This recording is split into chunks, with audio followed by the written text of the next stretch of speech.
안녕하십니까, 박사입니다. 젤렌스키가 영국 가디언의 루크 하딩과 뭐라 인터뷰를 하고 있습니다. 늘 하는 짓이니 인터뷰 자체는 별다른 게 없습니다. 늘 도와줘야 한다는 상투적인 소리였습니다. 그런데 인터뷰 도중에 전기가 나갔습니다. 순간 컴컴해졌지만 젤렌스키는 별거 아니라는 듯 태연한 미소를 지으며 계속 대화를 이어갑니다. 이런 경우에는 인터뷰보다 전기가 나간 게 더 기사가 됩니다. 러시아 군사통신원들은 정전이 설정이라고 주장합니다. 젤렌스키가 기사를 만들기 위해 지가 스위치를 내렸을 가능성이 높다는 것입니다. 잘 모르는 사람들은 광대 연기에 깜빡 넘어갑니다. 오전 초기에도 젤렌스키가 피난을 거부하고 조국을 지키기 위해 남겠다는 소리에 많은 한국인들은 넘어가 감동했습니다. 광대는 그래서 광대입니다.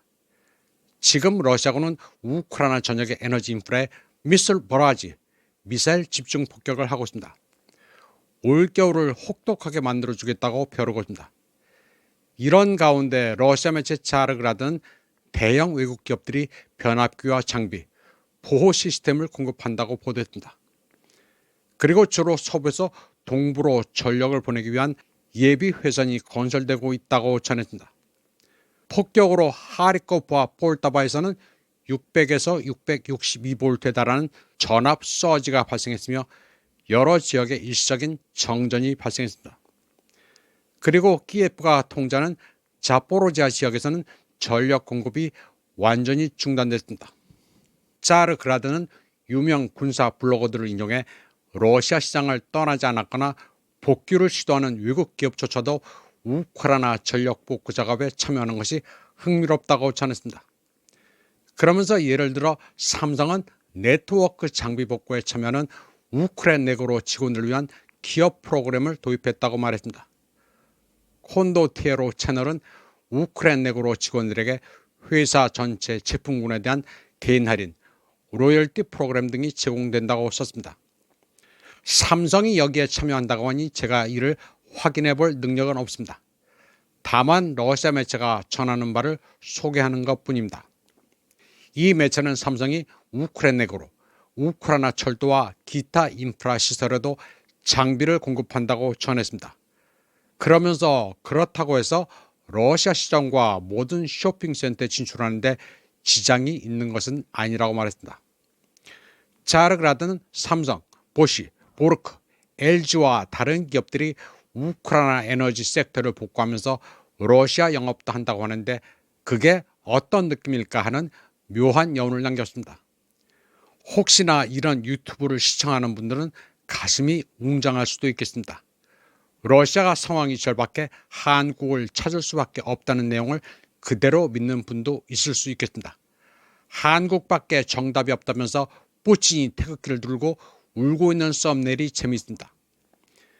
러시아가 곧 망하게 생겼다고 주장하는 사람들은 적지 않습니다. 푸틴이 쿠데타 공포로 패닉에 빠졌다는 사람도 있습니다. 현지 러시아 내부 상황은 난리가 났다면서 방심하다 쑥대밭이 됐다는 사람들도 있습니다. 물론 젤렌스키가 러시아 깊숙이 테러 공격을 가하고는 있지만 쑥대밭이 됐는지는 잘 모르겠습니다. 한국의 실제 군사력 수준은 중국, 일본도 감당하지 못하며 주변국 경계 1순위라는 사람도 있습니다. 많은 사람들의 가슴이 웅장해질 것 같습니다. 러시아는 경제가 망가졌는지 푸틴이 탱크 만들 돈도 없으며 러시아 탱크 공장이 대량 해고를 시작했다고 주장하는 이도 있습니다. 물론 기사 출처가 있기는 합니다. 그러나 검증된 내용인지 일방적 주장인지는 좀 의아합니다. 우크라이나 애들이 만든 사이트 유나이티드24가 출처이기 때문입니다. 이 사이트는 우크라이나가 무기를 살 수 있도록 자금 지원을 해달라고 호소하는 곳입니다. 쉽게 말해 모금 사이트입니다.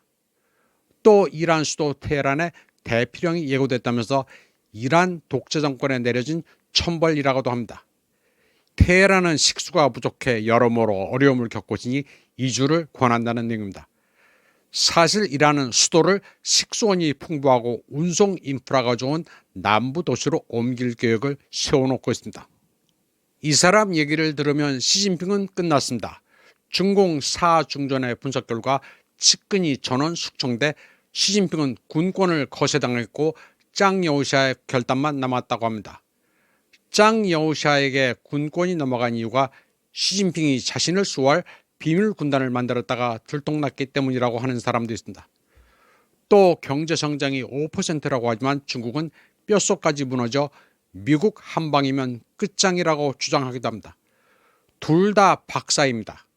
저는 사실 석사라 이 사람들을 믿고 보시면 되겠습니다. 중국이 세 번째 항모 후제남을 전략화하자 연합뉴스는 중국이 어깨 뽕 들었다고 표현합니다. 그래도 연합뉴스면 국가기관 언론사인데 요즘에는 어깨뽕이란 표현도 표준어처럼 쓰는 모양입니다. 시진핑의 야심작이 드디어 취역했는데 전투기가 못 들 판이라고 떠들기도 합니다.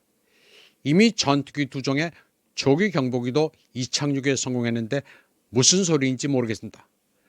그런가 하면 연합뉴스는 중국이 연일 후제남 띄우기에 나섰지만 실제 성능은 메이드 인 차이나라고 조롱합니다. 또 시진핑이 급 얌전해진 이유, 중국 항공모함 충격이란 썸네일을 내걸고 방송하는 박사도 있습니다. 이번 방송은 여기까지 하겠습니다. 시청해주신 여러분 감사합니다.